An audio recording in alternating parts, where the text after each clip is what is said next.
겟세마네 주님의 그 기도의 장면을 다들 기억을 하실 것입니다.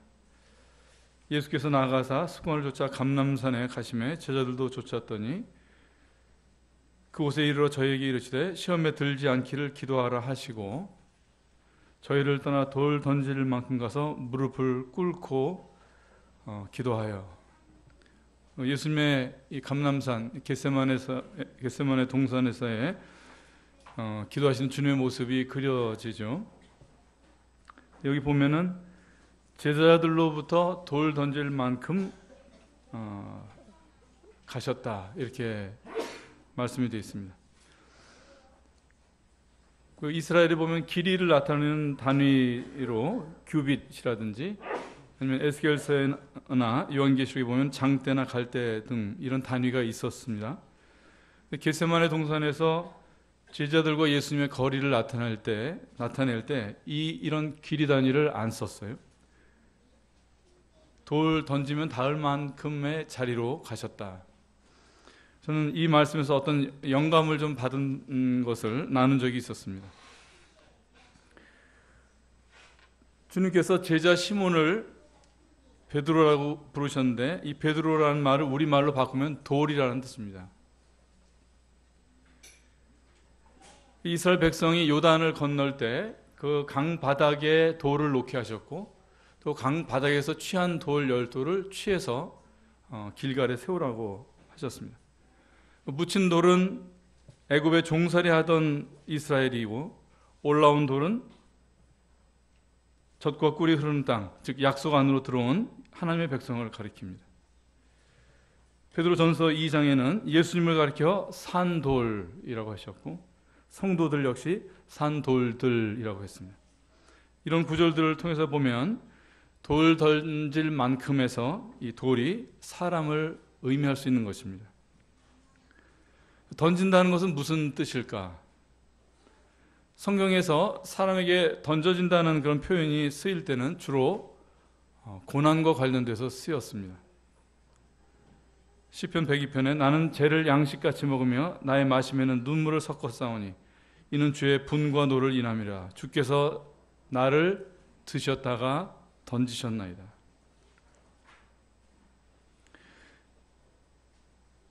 요셉이 채색 옷을 벗기고 구덩이에 던져졌습니다.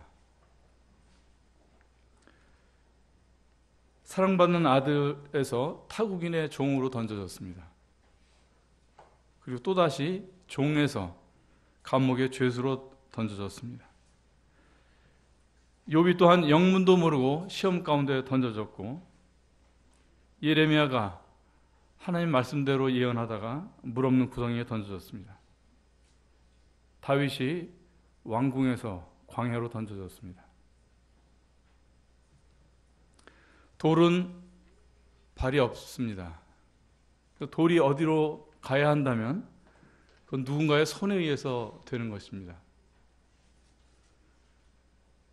때로 기도의 자리는 하나님이 그를 던지시는 것입니다.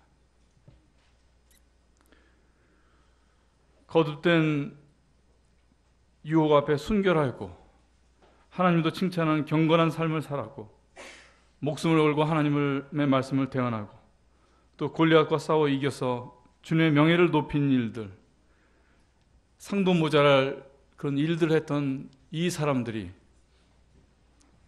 던져졌던 것입니다. 그 당시 자신도 또는 주변 사람들도 해석할 수가 없는 일이었습니다. 욥기 37장에는 구름이 그분의 뜻대로 두루 돌아다니면 이 땅의 세상 위에 그분께서 하고자 하시는 일을 하고자 하심이라고 했습니다. 바로잡는 일을 위해서 또는 자신의 땅을 위해서 또는 긍휼을 베풀기 위해서 구름으로 움직이게 하신다고 하셨습니다.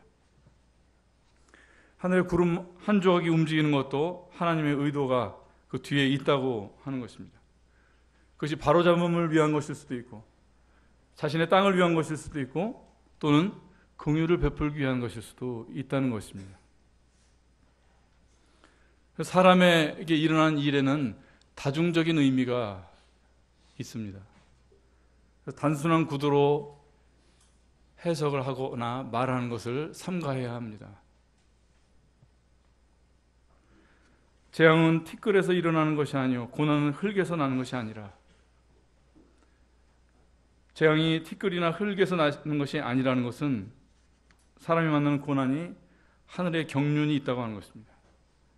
어떤 특정한 사람의 탓이나 환경의 탓을 할 수 없는 하나님의 일일 수 있는 것입니다. 이 돌 던질 만큼 떨어진 거리, 그 자리에서 주님이 하신 이 겟세마네 기도의 내용은 무엇이었습니까? 가라사대 아버지여, 만일 아버지의 뜻이거든 이 잔을 내게서 옮기시옵소서. 그러나 내 원대로 마옵시고 아버지의 원대로 되기를 원하나이다. 돌 던질 만한 거리에서의 그 기도는 두 개의 뜻이 충돌하는 그런 자리입니다. 근데 주님은 거기서 아버지의 뜻을 취하고 자신의 뜻을 놓았습니다. 이러한 기도가 연합인 것입니다. 두 뜻이 하나가 되는 것은 세상과 교회가 다릅니다. 세상은 절충을 하거나 제3의 길을 택하거나 설득을 하거나 그런 것이지만, 교회의 진리의 영역에서는 한 뜻이 죽는 것입니다. 그것이 바로 겟세마네였던 것입니다. 여기에도 제로섬의 원리가 있는 것이, 이 제로섬이 되기 위해서 이 기도 속에 피 같은 땀이 흘려졌던 것입니다. 겟세마네 동산이라고 할 때 이 겟세마네는 기름 짜는 틀이라는 그런 뜻이 있다고 합니다. 내 뜻이 으깨지고 부서져야 나오는 것이 기름, 곧 성령인 것입니다. 이것이 성령의 기름 부음이에요. 기름 부음이라고 하는 것은 왕이나 선지자 또는 제사장이 받는데, 왕 중에 우리가 다윗의 예를 들어보면은 다윗이 왕으로서 기름 부음 받은 것이 성경에 기록이 되어 있죠. 사무엘상 보면 16장에 사무엘 선지자를 통해서 기름 부음을 받습니다. 그런데 그것은 이제 외면적으로 있었던 기름 부음이고, 그게 진정한 기름 부음은 그 뒤에 여러 가지 사건을 통해서 이루어집니다. 그것이 잘 드러난 것이 시편 23편이죠. 내가 사망의 음침한 골짜기로 다닐지라도 해를 두려워하지 않을 것은 주께서 나와 함께 하심이라. 주의 지팡이와 막대기가 나를 안위하시나이다. 주께서 내 원수의 목전에서 내게 상을 베푸시고 기름으로 내 머리에 부으셨으니, 기름으로 내 머리에 부으셨으니. 다윗이 왕으로 기름 부음 받은 이 진정한 기름 부음은 그가 던져진 사망의 골짜기에서 이루어졌던 것입니다. 에스겔서에는 이런 말씀이 있습니다. 주의 신이 나를 들어올려 데리고 가시는데 내가 근심하고 분한 마음으로 행하니 여호와의 권능이 힘있게 나를 감동하시더라. 하나님의 신에 사로잡히고 하나님의 권능이 힘있게 감동을 한, 이 감동을 받은 이 에스겔이 하는 것이 무슨 신비한 감정에 사로잡혔다든지 그런 것이 아니라 분하고 근심 가운데 있었다. 이걸 조금 다시 번역을 다시 해보면 이렇게 됩니다. 주의 신이 나를 들어올려 데리고 가시는데 내 영혼이 쓰라림과 압박 속에 있었다. 우리 다 하나님의 영으로 인도함을 받기를 원합니다. 그런데 이 하나님의 영에 이끌리는 삶이 이럴 수 있는 것입니다. 우리가 돌로 던져진 자리, 그것이 우리의 겟세마네이고, 그런데 바로 그곳에 성령의 기름 부음이 있는 것입니다. 이 던져졌던 또 한 사람, 야곱의 예를 통해서 또 좀 살펴보겠습니다. 야곱의 생애를 걸쳐서 중요한 사건을 들라고 하면 두 가지 정도가 있습니다. 하나는 베델이고 또 하나는 야복나루입니다. 이 야복나루에 당도하게 될 때까지의 그 상황을 보면은 창세기 32장, 31장에서 32장에 걸쳐서 나오는데 외삼촌 라반 밑에서 온갖 것을 다 얻었습니다. 아내도 얻고 재산도 얻고 그랬던 이 야곱이 더 이상 외삼촌과 함께 동거할 수 없다는 그런 판단을 하게 됩니다. 그래서 식솔과 양 떼며 다 챙겨가지고 밤에 몰래 라반을 떠납니다. 야반 도주 일주일 만에 라반한테 따라잡히죠. 첫 번째 위기였는데 거기서 하나님께서 개입을 하셔가지고 라반과 약조를 맺습니다. 그리고 서로 경계를 정해서 이제 서로 넘어가지 말자 하고 이렇게 약조를 하고 위기를 모면합니다. 그런데 더 큰 위기가 기다리고 있었습니다. 그 형 에서를 만나는 일이었습니다. 잘 아시다시피 야곱은 동생의 신분으로서 이 장자의 명분과 복을 가로챈 죄를 지었습니다. 오랜만에 이제 잊고 있었던 이 죄를 다시 대면하게 되는 것입니다. 그래서 보면은 이 32장에 이 형인 에서에게 메신저들을 보내서 호의를 얻고자 합니다. 근데 그 사자들이 돌아와서 하는 얘기를 보면 에서가 400인을 거느리고 오고 있다. 이런 좀 놀라운 얘기를 듣습니다. 그가 만나야 하는 형이 이제 혈육이 아니라 원수로서 다가오고 있었던 것입니다. 이제 바단 아람으로 라반에게로 갈 수도 없고 앞으로 가자니 400인을 거느리고 오는 그 원수를 만나야 되고 진퇴양난의 위기였습니다. 야곱의 그때 심정이 심히 두렵고 답답하였다 이렇게 되어 있습니다. 그래서 밤에 이제 가족들을 야복나루를 건너 보내고 자기만 홀로 남았습니다. 엄마 리브가 주변에서 마마보이로 살았었죠. 그럴 때 하나님께서 그를 베델로 던지셨던 것처럼 이제 가나안 아비집을 잊고 자기 양 불리기에 정신이 팔려있던 이 야곱이 드디어 또 한 번 던져진 것입니다. 그 장소가 바로 야복나루였던 것입니다.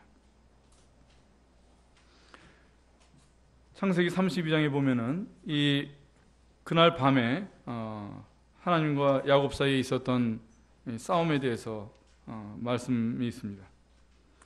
야곱은 홀로 남았더니 어떤 사람이 날이 새도록 야곱과 씨름하다가 그 사람이 자기가 야곱을 이기지 못함을 보고 야곱의 환도뼈를 치매 야곱의 환도뼈가 그 사람과 씨름할 때에 위골되었더라. 그 사람이 가로되 날이 새려하니 나로 가게 하라. 야곱이 가로되 당신이 내게 축복하지 아니하면 내가 가게 하지 아니하겠나이다. 그 사람이 그에게 이르되 내 이름이 무엇이냐? 그가 가로되 야곱이니이다. 그 사람이 가로되 내 이름을 다시는 야곱이라 부를 것이 아니요 이스라엘이라 부를 것이니 이는 내가 하나님과 사람으로 더불어 겨루어 이겼음이니라. 이 말씀을 읽을 때 다들 의아하죠. 하나님과 더불어 이겼다. 이게 상식적이지 않은 그런 말씀입니다. 야곱이 옛날에 읽을 때는 야곱이 그럼 어떻게 이겼을까?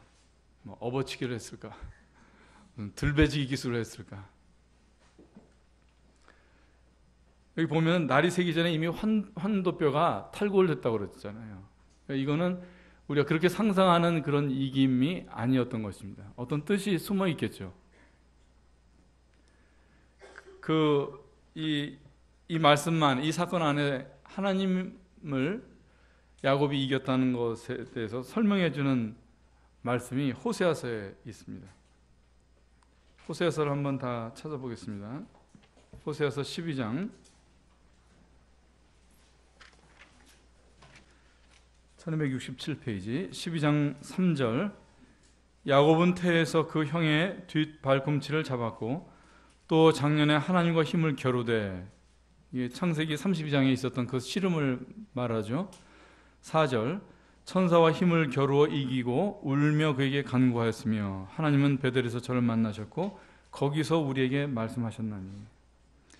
4절에 보면 천사와 힘을 겨루어 이기고 울며 간구하였다. 이겼으면은 환호를 질러야 되지 않을까요? 울며가 무슨 뜻인가?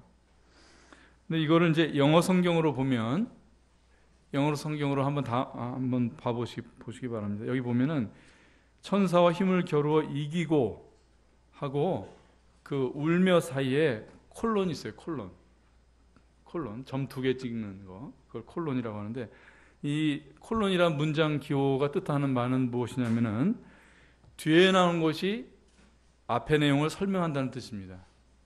콜론이라는 것의 의미가. 그러면 이걸 조금 더 이런 어법에 맞게 이 구절을 이해를 해보죠. 천사와 힘을 겨루어 이겼으니 즉 울며 간구함이었더라. 야곱이 하나님을 이겼다는 것이 무슨 말이냐?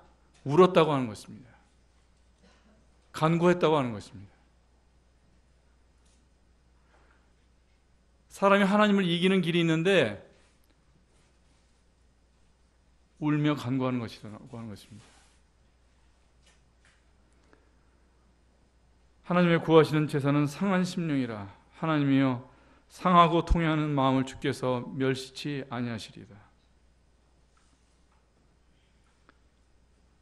상하고 통회하는 마음, 이것이 바로 하나님을 얻는 길입니다.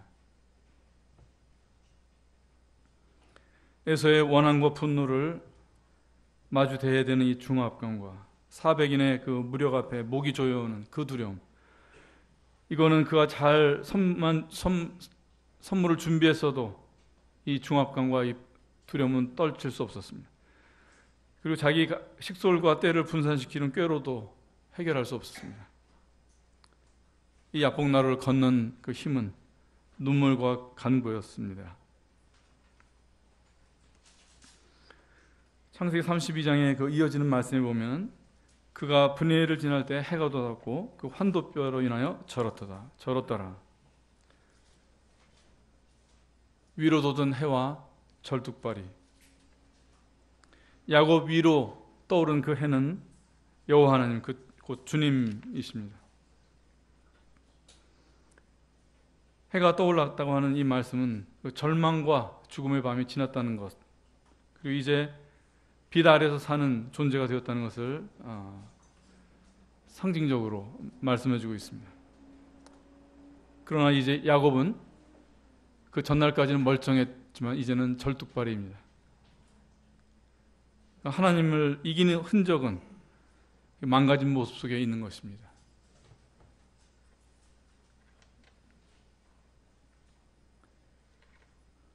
야복의 뜻이 있습니다. 야복, 쏟아짐 또는 비움, 쏟아내고 비워지는 곳, 그곳이 야곱이 던져진 자리였던 것입니다.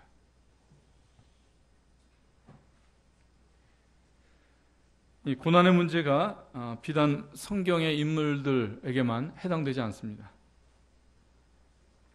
인류의 모든 문화 활동 속에 들어있는 그 끊이지 않는 주제가 또한 고난이라고 하는 것입니다. 욥기 5장 말씀에는 인생은 고난을 위하여 났나니 불티가 위로 나름 같으니라. 인생은 본질적으로 고난이 있다고 하는 것입니다. 그래서 내게 고난이 있다고 하는 것, 그건 잘못된 인생이 아닙니다. 멀게는 욥부터 가까이는 바울에 이르기까지 모든 믿음의 사람들이 다 이것을 겪었습니다.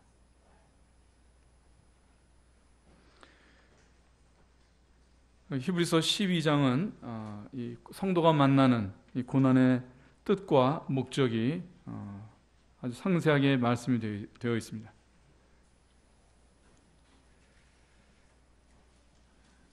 히브리서 12장을 다 같이 보겠습니다. 12장 5절부터 또 아들들에게 권하는 것 같이 너희에게 권면하신 말씀을 잊었도다. 일러스되 내 아들아 주의 징계하심을 경히 여기지 말며 그에게 꾸지람을 받을 때에 낙심하지 말라. 주께서 그 사랑하시는 자를 징계하시고 그의 받으시는 아들마다 채찍질 하심이니라 하였으니 너희가 참으면 징계를 받기 위함이라. 하나님이 아들과 같이 너희를 대우하시나니 어찌 아비가 징계하지 않는 아들이 있으리요. 징계는 다 받는 것이거늘 너희에게 없으면 사생자여 참 아들이 아니니라. 또 우리 육체의 아버지가 우리를 징계하여도 공경하였거늘 하물며 모든 영의 아버지께 더욱 복종하여 살려 하지 않겠느냐. 저희는 잠시 자기의 뜻대로 우리를 징계하였거니와 오직 하나님은 우리의 유익을 위하여 그의 거룩하심에 참여케 하시느니라. 우리 징계가 당시에는 즐거워 보이지 않고 슬퍼 보이나 후에 그로 말미암아 연달한 자에게는 의의 평강한 열매를 맺나니 그러므로 피곤한 손과 연약한 무릎을 일으켜 세우고 너희 발을 위하여 곧은 길을 만들어 저는 다리로 하여금 어그러지지 않고 고침을 받게 하라. 여기 5장 후반부에 보면 낙심하지 말 것을 말씀하셨습니다. 고난을 경홀히 여겨도 안 되지만 낙심해도 안 됩니다. 이사야서 45장에는 나는 빛도 짓고 어둠도 창조하며 나는 평안도 짓고 환난도 창조하나니 나는 여호와라. 이 모든 일을 행하는 자니라. 좋은 것은 하나님한테서 온 것이고 나쁜 일은 마귀한테서 온 것이 아닌 것입니다. 욥의 고난을 생각을 해보십시오. 이 고난의 무대 위에는 꼭 사단이 주도한 것 같이 보이지만 그 모든 배후에는 하나님의 정확한 허락하심이 있었던 것입니다. 시편 23편을 다시 우리가 생각해 보면 그가 나를 푸른 초장에 누이신다고 하셨고 또 뒤에 가면 내가 사망의 음침한 골짜기를 다닌다고 했습니다. 다윗이 하나님의 임재를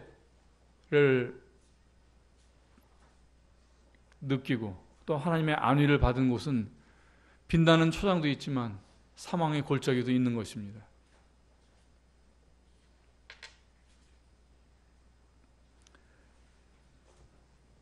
마태복음 4장에 보면은 주님께서도 시험을 받으시죠. 광야에 가서 40일간 금식하시고 마귀의 시험을 받으십니다. 근데 거기 보면은 4장 1절이 어떻게 시작하냐면은 그때 예수께서 성령에게 이끌려 가셨다고 하셨어요. 성령에게 이끌려 시험 받으러 가셨다고 그랬어요. 다른 복음서에서는 성령이 예수님을 몰아내셨다고 그랬어요. 광야로. 그래서 우리가 만나는 이 어두운 일과 시험에는 적극적인 하나님의 개입이 선행할 수 있는 것입니다. 그리고 이 4장, 마태복음 4장 직전에 보면 예수님께서 광야로 나가시기 전에 무슨 일이 있었죠? 4장 마지막 예수님의 침례였거든요.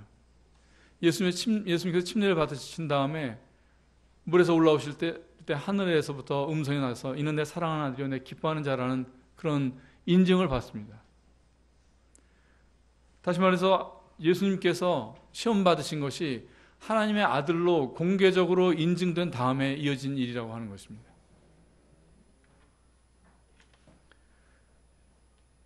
같은 원리가 이 히브리서 12장과 11장의 관계에서도 보여요. 12장이 고난의 헌장이라고 할 수 있다면 그 앞선 히브리서 11장은 무슨 장이라고 우리가 알고 있나요? 네, 믿음장입니다. 그러니까 믿음이 생긴 뒤에 고난이 따라오는 것입니다. 이것이 고난의 신비입니다.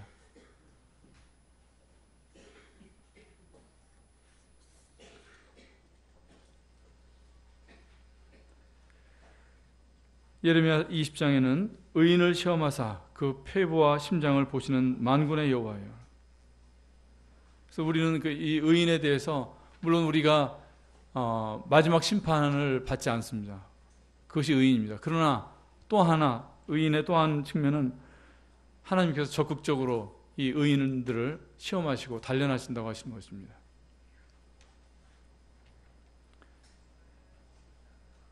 사랑하는 자들아 너희를 시련하려고 오는 불시험을 이상한 일 당하는 것으로 이상히 여기지 말고 오직 너희가 그리스도의 고난에 참여하는 것으로 즐거워하라. 이는 그의 영광을 나타내실 때에 너희로 즐거워하고 기뻐하게 하려 함이라.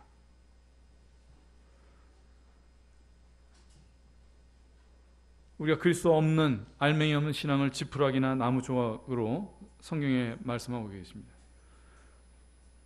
지푸라기나 나무 조각을 용광로에 넣고 재련하려고 하지 않습니다. 본질이 남지 않는 그런 허약한 존재들은 시련의 대상이 안 됩니다. 그러나 이 때가 껴있는 은, 불순물이 있는 이 금과 같은 것이 우리 이 성도들이라고 할 때 하나님께서는 그 은과 그 금을 정결하게 얻기 위해서 우리를 용광로에 넣으시는 것입니다. 그래서 고난은 미리 와 있는 불시험이고 이것은 우리로 하여금 장차 있을 영광 앞에 두렵거나 부끄러움 없이 설 수 있도록 하시는 하나님의 뜻인 것입니다.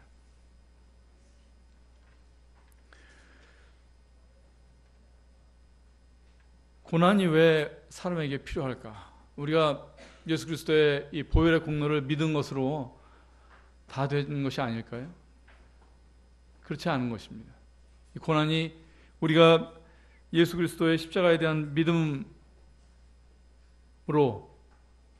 그것과 다른 측면에서 사람에게 꼭 필요한 것이기 때문에 우리에게 있는 것입니다. 이 고난이 사람에게 만들어내는 그 변화가 있는데 그것이 바로 순종이기 때문에 그렇습니다. 우리가 믿었다고 해서 금방 이 순종의 자세가 우리 안에 생기는 것이 아닙니다. 이 순종의 문제를 몇 구절을 가지고 다시 살펴보겠습니다. 요한복음 3장에는 다 같이 한번 찾아서 보겠습니다. 요한복음 3장 36절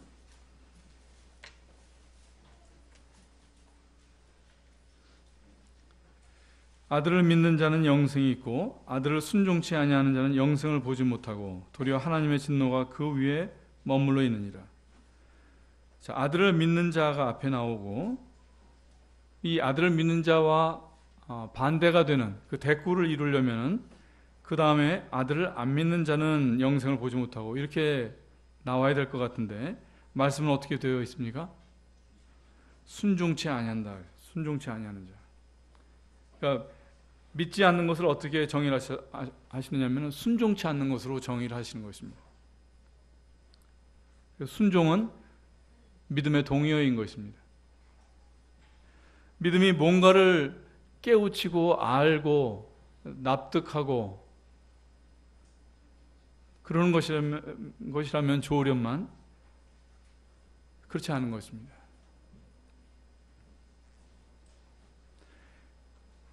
이게 믿음의 문제가 사람의 구원의 문제가 뭔가를 깨우치고 이해하고 동의하는 것이라고 하면 그건 해탈입니다. 해탈. 근데 진리는 해탈이 아니에요. 진리는 하나님과의 관계이고 사랑이고 그렇기 때문에 우리의 순종의 자세가 반드시 필요한 것입니다. 순종은 또한 의로움과 동의입니다. 로마서 6장을 다 같이 보겠습니다. 로마서 6장 16절 너희 자신을 종으로 들여 누구에게 순종하든지 그 순종함을 받는 자의 종이 되는 줄을 너희가 알지 못하느냐. 자, 또 비슷한 그런 말씀이 나와요. 혹은 죄의 종으로 사망에 이르고 혹은 무엇의 종으로? 네, 순종의 종으로. 혹은 죄의 종으로 사망에 이르고. 그럼 이것과 대구가 되려면 선이나 의 이런 말씀을 넣었어야 될 텐데 그러지 않고 그것이 다시 순종으로 바뀌어 있는 것을 알 수가 있습니다. 하나님의 말씀이 참 그래서 오묘하고 우리가 마음이 열리고 보면은 이 진리가 너무나 가까운 데 있는 거예요. 우리가 의로움에 대한 그 갈망이 있죠. 그리고 또 무엇이 의로운가에 대해서 어떨 때는 쉬운 것 같은데 어떨 때는 굉장히 어렵습니다. 그런 말씀을 우리가 이렇게 보면은 굉장히 쉽고 아주 명쾌한 거예요. 무엇이 의이냐? 순종이 의예요. 사람의 이 타락한 본성은 내가 납득할 수 있는 것에 순종하는 것을 순종이라고 여겨요. 옳은 것에 순종하는 것을 그걸 순종이라고 생각하거든요. 근데 진리는 그것이 아닙니다. 순종이 옳은 것이에요. 순종이 미흡한 것을 다 옳게 만드는 것이에요.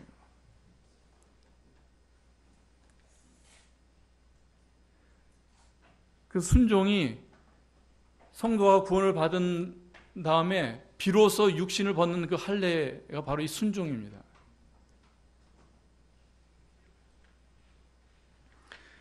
이 할례가 없으면 육신의 경건에 사람이 붙들리게 됐어요. 그 신앙이.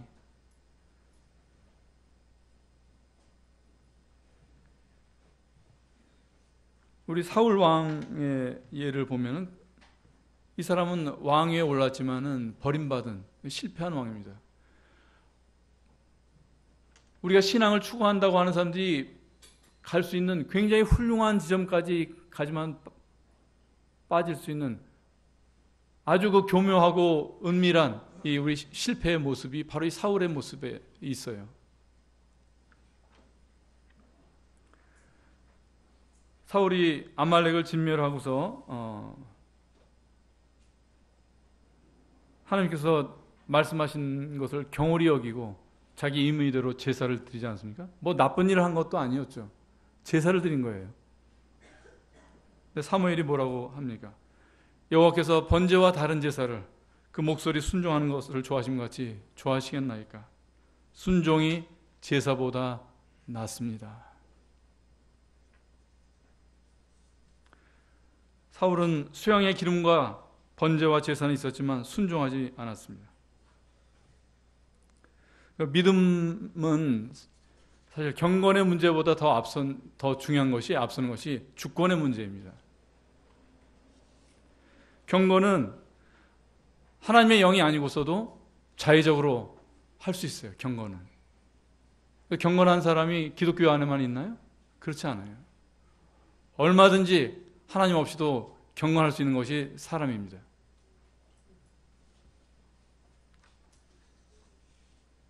이 문제가 여전히 우리의 신앙에서도 교묘하게 우리를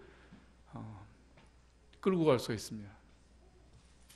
이 자의적인 경건이 사람을 망하게 하는 아주 치명적인 질병이 될 수가 있습니다.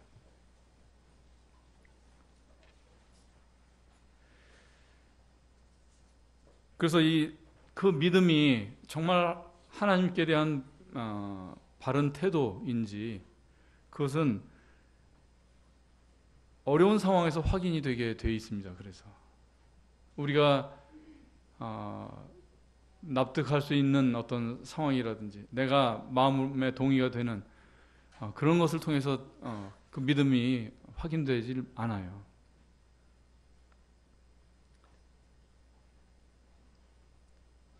그래서 믿음의 사람들이 그 시험을 받았던 이들 다 불합리하고 모순적인 상황들 속에서 옳은 것을 택하느냐 순종할 것이냐 내가 보기에 옳은 것이냐 옳은 것을 택할 것이냐 다른 한 길은 죽을 것이냐 이것입니다. 그것이 아브라함의 모리아산이었고 요셉의 옥살이었고 엘리야가 던져졌던 로뎀나무였고 또 다윗의 광야였던 것입니다.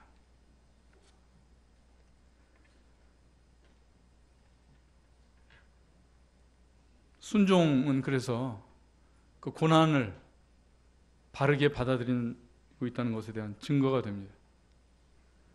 고난을 해석하지 못하면 절망입니다. 사람은.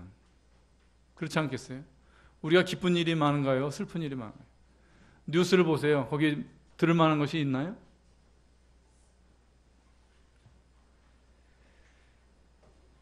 우리에게 일어나는 모든 일을 바르게 해석하는 능력, 그것이 바로 믿음인 것입니다.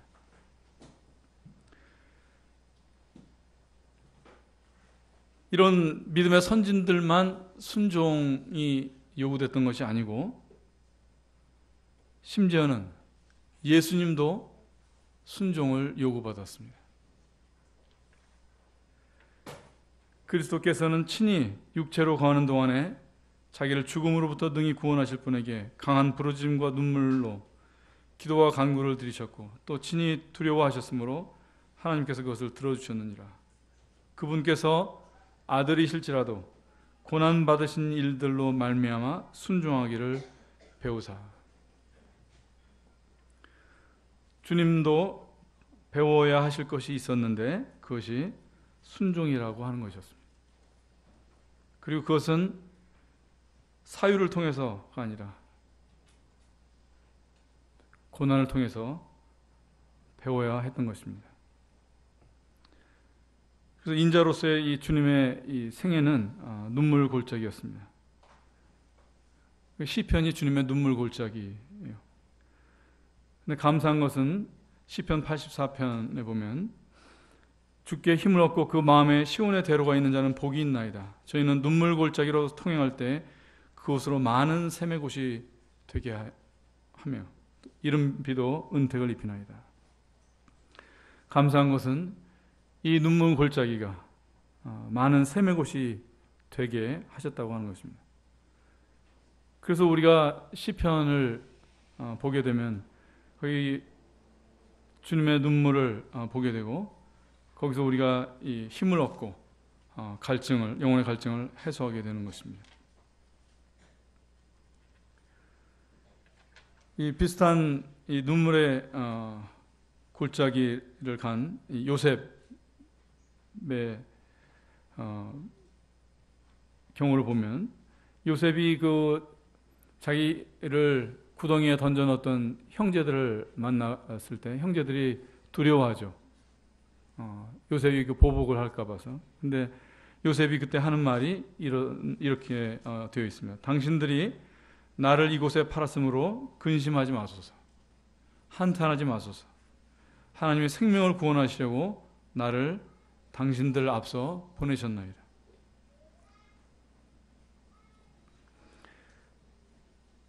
요셉이 구덩이로 던져졌을 때 그 일은 다 해석할 수 없었습니다.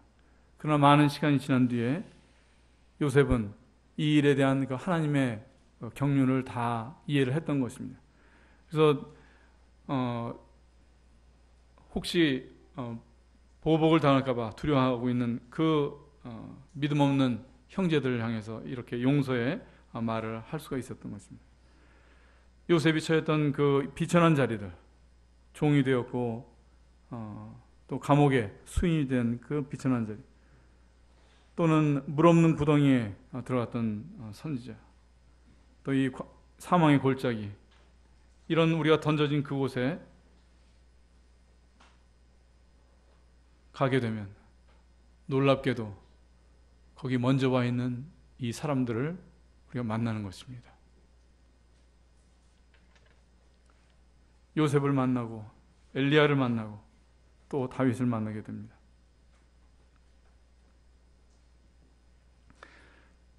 상한 갈대가 되고 또는 꺼져가는 심지같이 그 위태로운 지경에서 그들의 그 참담한 내면, 그리고 아무도 함께 나눌 수 없는 그 고독,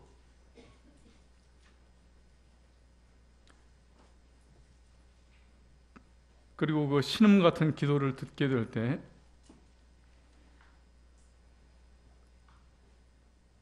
어떤 것으로도 얻을 수 없는 위로가 거기서 발견이 되는 것입니다.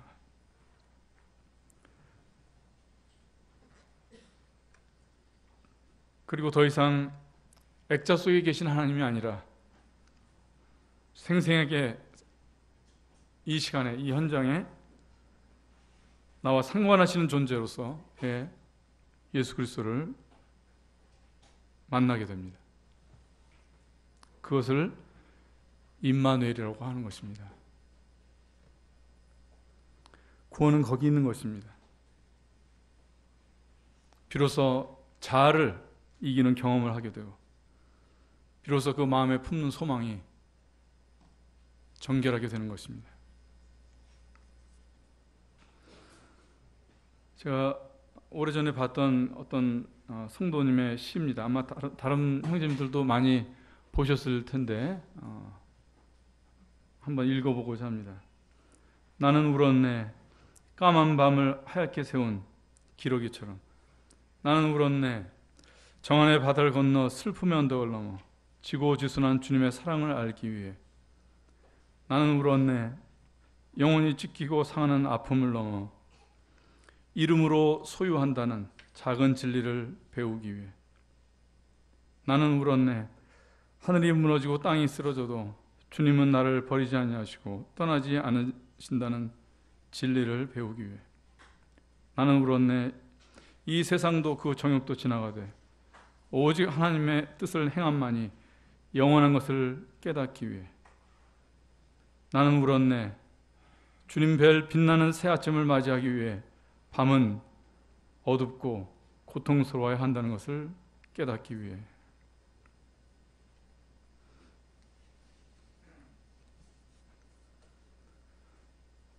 시편 18편에 이런 말씀이 있습니다.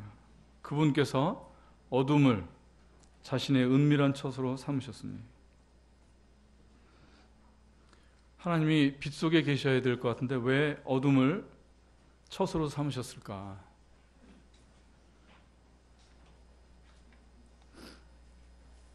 어둠 속에 놓인 사람을 만나시기 위해서 그런 것 같습니다.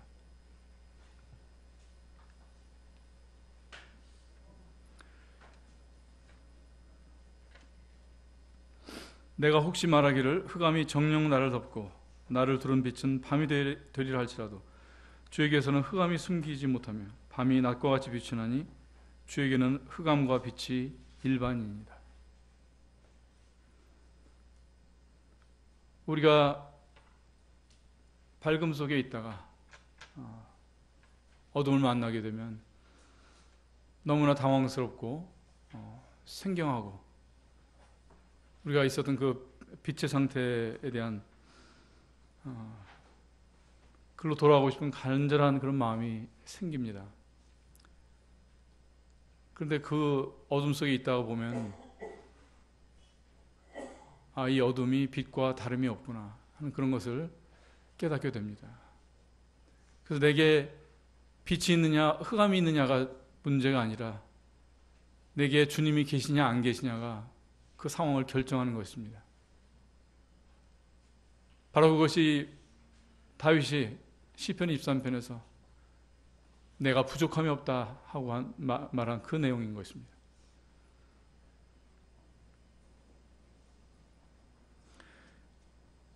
방금 읽은 이 말씀과 연관되는 또 한 시가 있습니다.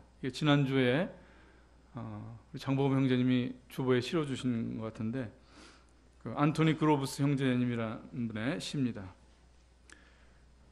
알지 못하고 나아가리.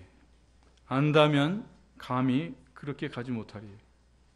빛 가운데 홀로 가기보다 어둠 가운데 하나님과 함께 가리. 보이는 것으로 홀로 가기보다 믿음으로 주님과 함께 가리.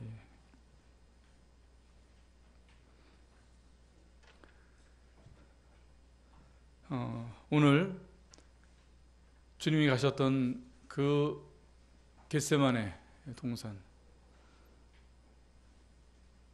돌 던질 만큼 떨어져서 제자들과 떨어져서 하셨던 그 기도의 자리가 어떤 것인지 좀 생각을 해봤습니다.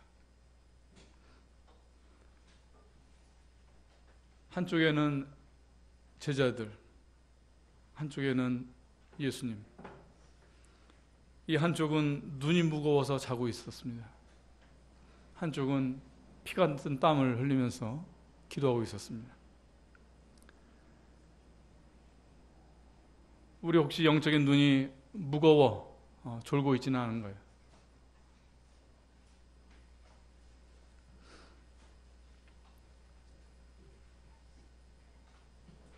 주님께서 때로 우리를 그 졸고 있는 자리에서 돌 던질 만한 거리로 던지실 것입니다. 그리고 거기서 우리는 우리의 믿음의 진위를 시험 받을 것입니다.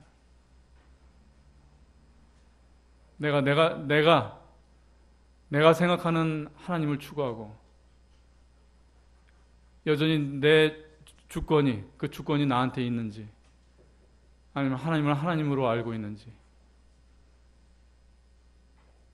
그것에 대한 시험을 우리는 받을 것입니다. 마지막으로 고린도 후서 4장 말씀을 보고 마치도록 하겠습니다.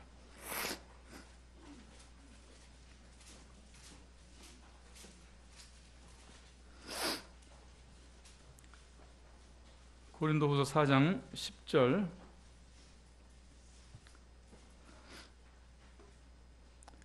10절부터 12절까지 다 같이 소리내서 읽도록 하겠습니다. 시작. 우리가 항상 예수의 죽으신 것을 몸에 짊어짐은 예수의 생명도 우리 몸에 나타내게 하려 함이라. 우리 산자가 항상 예수를 위하여 죽음에 넘기움은 예수의 생명이 또한 우리 죽을 육체에 나타내게 하려 함이니라. 그런즉 사망은 우리 안에서 역사하고 생명은 너희 안에서 하느니라. 예수님의 생명이 나타나는 것은 가정이든 교회든 그분의 동일한 죽음을 몸에 짊어지는 사람들을 통해서 되는 것입니다. 그래서 우리의 소망이 거룩하다면, 우리의 믿음이 거룩하게 된다면 그것은 정말로 비싼 것입니다. 참으로 비싼 것을 통해서 우리의 소망이 정결해지고 우리의 믿음이 거룩해지는 것입니다.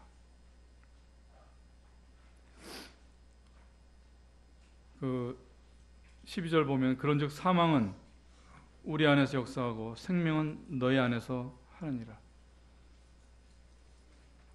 한 사람에게 사망이 수용될 때 그것은 반드시 다른 이들에게 생명으로 나타나게 되어 있습니다.